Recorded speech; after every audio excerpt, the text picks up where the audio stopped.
ইসলামে পাত্রী দেখা বৈধ, শুধুমাত্র পাত্রের জন্য, অন্যদের জন্য নয়। রসুল যে পথে আলোর সন্ধান দিয়েছেন এর ভিন্ন পথে গিয়ে আলো কখনোই পাওয়া যাবে না, অন্ধকার থাকবে শুধু। রসুল বলেছেন যেই বিয়েতে খরচ কম সেই বিয়েতে বরকত বেশি।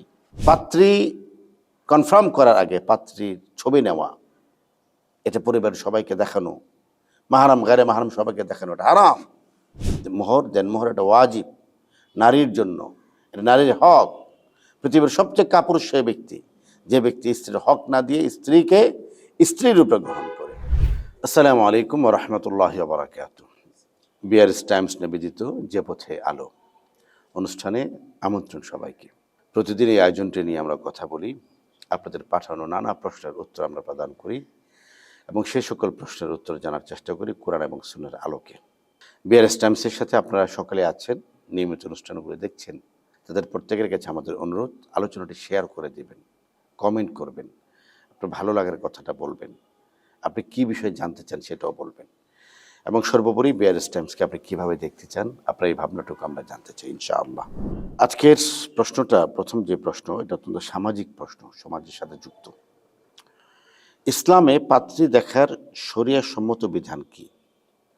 মোহরানা নির্ধারণে রসুলের নির্দেশনা জানতে চাই। ইসলামে পাত্রী দেখা বৈধ, শুধুমাত্র পাত্রের জন্য, অন্যদের জন্য নয়। যে পুরুষ একজন নারীকে বিয়ে করবেন সমস্ত কথাবার্তা আগে ফাইনাল হতে হবে, মোহরের টাকা আগে ফাইনাল হতে হবে। কোনো লেনদেনের বিষয় যদি থাকে, লেনদেনের তো কোনো সুযোগই নেই, লেন এবং দেন কোনোটার সুযোগ নেই। শুধুমাত্র পাত্র এসে পাত্রীকে বিবাহ বন্ধনে আবদ্ধ করে নিয়ে যাবেন। পাত্রীর বাড়িতে পাত্র বা পাত্র পক্ষের এক গ্লাস পানি খাওয়ার বিধান ইসলামে নেই। আর আমরা তো এখন 300 বরযাত্রী নিয়ে যাই আর বলি যে আমরা কিছু চাই না, শুধু চাই যে আপনি একটু আপনার মেয়ের ঘরটা ভরে দিবেন। নাউজুবিল্লাহ মিন যালিক। এর চেয়ে বড় কাপুরুষ আর কে হতে পারে যে তার স্ত্রীর শ্বশুরবাড়ির পক্ষ থেকে দেওয়া খাটে ঘুমাতে চায়? এর থেকে তো কমলাপুর রেল স্টেশনে ঘুমানো ওই লোকটা অনেক বেশি মর্যাদাবান, সে অন্যের খাটে ঘুমাচ্ছে না। পাত্রপক্ষের কোনো একজন মানুষ পাত্রীপক্ষের বাড়িতে এক গ্লাস পানি খাবেন, সুরে এটাও কেউ অনুমোদন করে না। আমরা 350 বরযাত্রী নিয়ে যাই, বলি যে আমার তো বংশ বড়, সবাইকে না বললে কেমন হয়? এগুলি জুলুম। ইন্না জুলমা লা জুলুম, এগুলি ইন্না জুলমা লা জুলমুন আযীম, এটা বড় জুলুম কিয়ামতের দিন। আর জুলম জুলমাতু ইয়াউমুল কিয়ামা, কিয়ামতের দিন এটা ব্যাপক আকারের জুলুম হিসেবে আমাদের মাথার উপরে দাঁড়িয়ে থাকবে। পাত্রী আমরা তখনই দেখব বিয়ের সমস্ত আলোচনা ফাইনাল, এখন শুধুমাত্র একবার দেখা। হ্যাঁ, এর আগে পাত্রী দেখা হতে পারে, নারীরা গিয়ে দেখতে পারেন। নারীরা আরও কিছু বাংলাদেশে আমাদের সমস্যা আছে, আমরা পাত্রী দেখতে গেলে চুল দেখি, মাকে একটু হাঁটো তো। আমরা জানি না, আমি এখন 2026 সাল আসলে কি হয়, শাড়ি পরায় হাঁটায়, 3 পিস পরে হাঁটায়। মা তোমার চুলের গোছা খুলো, এটা কি পণ্য? কোনো বাজারের প্রোডাক্ট কিনছেন? এটা কন্যা, আপনার স্ত্রীর, আপনার ছেলের পুত্রবধূ হবে সে, আপনার ভবিষ্যৎ প্রজন্ম আগমন করবে, মর্যাদার সাথে তার সাথে আচরণ করুন। এটা শোরুমের কোনো প্রোডাক্ট না। একবার ডানে হাঁটবে, একবার বায়ে হাঁটবে। মহিলাদেরকে পাঠান, তারা সম্মানের সাথে মর্যাদার সাথে দেখে আসবে। একটু ভাবুন, 3 অথবা 4 পাত্রপক্ষ দেখে গেছে মেয়েটাকে, কিন্তু মেয়েটার কোথাও বিয়ে হলো না এখন পর্যন্ত। সেই মেয়েটা তো নিজের প্রতি একটা বিতৃষ্ণা চলে আসতে পারে, আর এই বিতৃষ্ণার জন্য দায়ী এই সমাজ ব্যবস্থা।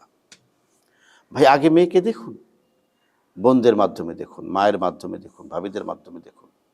তারা যদি বলেন যে হ্যাঁ আমাদের পছন্দ হয়েছে, তুই দেখলে তোরও পছন্দ হবে, এরপরে আপনি দেখতে চান, এরপরে আপনি দেখতে চান। এই জন্য ইসলামে পাত্রী দেখার বিধান দিয়েছে সমস্ত আলাপ আলোচনার পরে। আর আমাদের তথাকথিত সমাজে সমস্ত আলোচনা শুরু হয় পাত্রী দেখার পর থেকে। এটা পছন্দ হচ্ছে না, ওটা পছন্দ হচ্ছে না, এবং আরও নানান কিছু হয় যেটা জিনা। 1 নম্বর হলো আমাদের সমাজ এটাকে স্বীকৃতি দিচ্ছে। সেটা কোনটা? যে ঠিক আছে আমরা তো দেখলাম, এখন ছেলে আর মেয়ে একটু বাইরে কোথাও দেখা করুক। নাউজুবিল্লাহ মিন যালিক। বাইরে কোথাও দেখা করবে মানেটা কি? এই যে বাইরে কোথাও দেখা করতে যাওয়া, রেস্টুরেন্টে মিট করা, প্রত্যেকটা জিনিস জেনা, শরীয়ত অনুমোদন করে না। মনে রাখবেন, রসুল যে পথে আলোর সন্ধান দিয়েছেন এর ভিন্ন পথে গিয়ে আলো কখনোই পাওয়া যাবে না, অন্ধকার থাকবে শুধু। রসুল বলেছেন, যেই বিয়েতে খরচ কম সেই বিয়েতে বরকত বেশি। কোটি টাকা দেন মোহরে বিয়ে হচ্ছে, 3 মাসও টিকে না। জানি আমরা, আপনারা আমার চেয়ে ভালো জানেন কেন টিকে নাই। রসুল বলেছেন, যে বিয়েতে খরচ বেশি সেই বিয়েতে বরকত কম, যে বিয়েতে বরকত বেশি সেই বিয়েতে, যে বিয়েতে খরচ কম সেই বিয়েতে বরকত বেশি। পাত্রী দেখা যাবে সমস্ত কিছু ঠিক ঠিকানা হলে। পাত্রী কনফার্ম করার আগে পাত্রীর ছবি নেওয়া, এটা পরিবারের সবাইকে দেখানো, মাহারাম গায়রে মাহারাম সবাইকে দেখানো, এটা হারাম। আমার বোনের কথা বলি, আমার মেয়ের কথা বলি, আমার আত্মীয়ের কথা বলি, একজনের সাথে প্রাথমিক আলাপ হচ্ছে, আমি কেন তার হাতে ছবিটা তুলে দিচ্ছি? না, ইসলাম এটাকে অনুমোদন করে না। বিয়ে হইতে হবে, এরপর আপনি আপনার স্ত্রীর 100 ছবি তুলে আপনার বুক পকেটে রাখেন, নো প্রবলেম।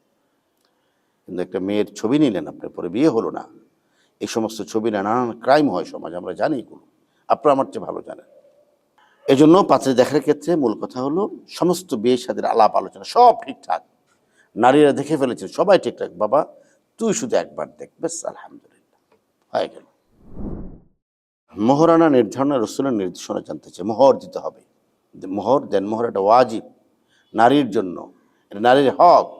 পৃথিবীর সবচেয়ে কাপুরুষ সেই ব্যক্তি যে ব্যক্তি স্ত্রীর হক না দিয়ে স্ত্রীকে স্ত্রীর রূপে গ্রহণ করে, এটা নারীর হক, হক দিতে হবে তাকে। আল্লাহ রাব্বুল আলামিন আমাদেরকে তৌফিক দান করুন। বিয়ে করার সামর্থ্য থাকলেও অনেকে বিয়ে করতে চান না, এ ব্যাপারে ইসলামী নির্দেশনা কি? নিষেধ। সামর্থ্য থাকার পরেও বিয়ে কেউ যদি না করে গুনাহগার হবে। রাসূল করিম সাল্লাল্লাহু আলাইহি ওয়াসাল্লাম বলেছেন, ইয়া মাশার শাবাব, হে যুবকেরা, তোমাদের মধ্যে যারা সক্ষম তারা যেন বিয়ে করে। সামর্থ্য যদি কারো না থাকে সে রোজা রাখবে, কিন্তু সামর্থ্য থাকলে অবশ্যই বিয়ে করবে, নবীর নির্দেশ। সামর্থ্য থাকার পর বিয়ে না করলে গুনাহগার হবে। বাবা মা যদি স্ত্রীকে তালাক দিতে বলে তাহলে করণীয় কি? মহিলারা স্বামীকে তালাক দিলে বা ডিভোর্স লেটার পাঠালে ইসলামের দৃষ্টি থেকে তালাক হয়? এখানে 2টা প্রসঙ্গ। একটা প্রসঙ্গ হলো, বাবা মা যদি স্ত্রীকে তালাক দিতে বলে তাহলে কি করণীয়? না, বাবা মা স্ত্রীকে তালাক দিতে বলবেন কেন, এটা কারণটা দেখতে হবে। যদি বাবা মা দিনদার না হন আর স্ত্রী নেককার হয়, দিনের ক্ষেত্রে বাবা মার কথাকে গ্রহণ করা যাবে না। অত্যন্ত বিনয়ের সাথে বলতে হবে, মা ও তো দিনের উপরে আছে, আল্লাহ ক্ষমা করুক। যদি বাবা মা দিনদার হন, স্ত্রী বদ্দিন হয়, স্ত্রীর কারণে পরিবারে অশান্তি হয়, দিন রক্ষা করা যায় না, বাবা মার অসন্তুষ্টি আবশ্যক হয়ে যায়, সেক্ষেত্রে কোনো কোনো ওলামা কেরাম বলেছেন বাবা মাকে রাখতে হবে, বাবা মার কথা মানতে হবে। বাবা মার অবাধ্য হলে স্ত্রীকে তার বাপের বাড়িতে পাঠিয়ে দিতে হবে, কিন্তু বাবা মাকে বৃদ্ধাশ্রমে পাঠানো যাবে না, বাবা মার কথাকে গ্রহণ করতে হবে। মহিলারা স্বামীকে তালাক দিলে বা ডিভোর্স লেটার পাঠালে ইসলামের দৃষ্টি থেকে তালাক হয়? স্ত্রী আসলে স্বামীকে তালাক দিতে পারেন না। স্ত্রী যেটা দেন সেটা হলো নিজের উপরে তালাক দেওয়া।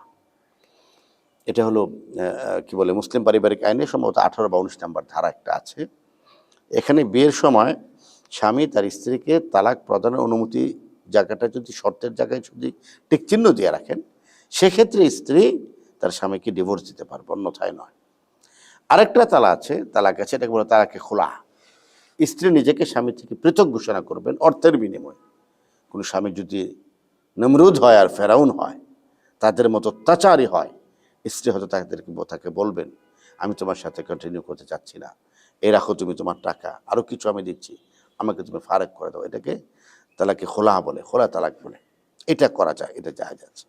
আল্লাহ রাব্বুল আলামিন আমাদের পরিবারগুলিকে রহমত এবং বরকতের মাধ্যমে ভরে দিন, আল্লাহুম্মা আমিন। আসসালামু আলাইকুম ওয়া রাহমাতুল্লাহি ওয়া বারাকাতুহু।